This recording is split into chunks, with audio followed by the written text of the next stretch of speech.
بیٹا ہے علی کا اور نواسا ہے میرے مصطفیٰ کا۔ تعارف کے لیے اتنا کافی ہے۔ عزیزان گرامی، خاندان اہل بیت میں یوں تو اگر دیکھا جائے تو ہر فرد سخی ابن سخی، اور اہل بیت میں جتنی سخاوت اللہ نے رکھی تھی اور یہ خاندان جتنا سخی تھا، نہ اتنا سخی خاندان کوئی پیدا ہوا تھا، نہ آج ہے، نہ صبح قیامت تک پیدا ہو سکتا ہے۔ اور عزیزان گرامی، حسنین کریمین کے حوالے سے روایتوں میں آتا ہے کہ اللہ نے ان کے اندر اس قدر سخاوت کو رکھا تھا کہ ان کے پاس جو بھی دنیاوی مال آتا اسے اللہ کی راہ میں خرچ کر دیا کرتے تھے۔ ایک روایت کے مطابق امام حسین علی جدہ و علیہ السلام نماز ادا کر رہے تھے،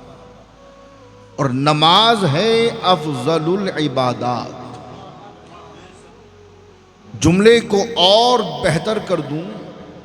کہ امام حسین اللہ کی بارگاہ میں کھڑے تھے اور ایک سائل ندا دیتے ہوئے آپ کے گھر کے بغل سے گزرا۔ جب اسے معلوم ہوا کہ یہ مکان امام حسین کا ہے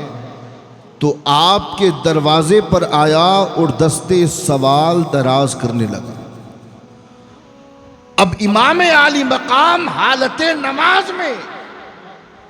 جب سائل کی آواز کانوں میں آئی تو روایت کہتی ہے کہ آپ نے جلدی سے نماز کو مکمل کیا،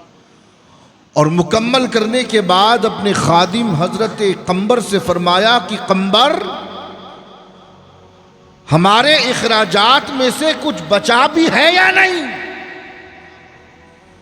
تو حضرت قمبر نے عرض کیا کہ سرکار، 200 درہم آپ نے بچا کر رکھے تھے اور مجھے حکم دیا تھا کہ یہ 200 درہم میں اہل بیت میں تقسیم کر دوں۔ سرکار، آپ اگر حکم دیں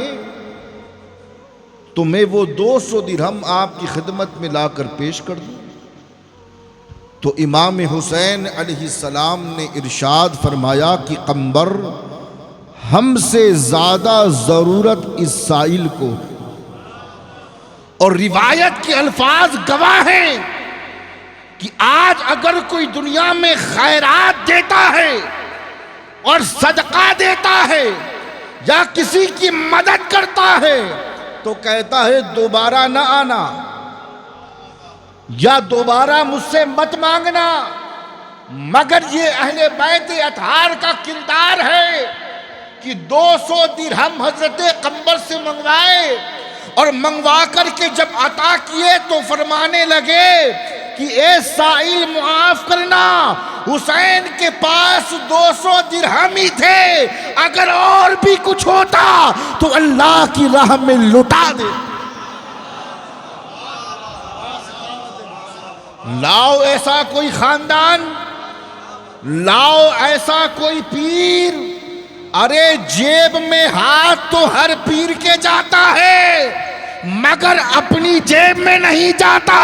کہ مرید کو عطا کرے۔ یہ امام عالی مقام کا کردار ہے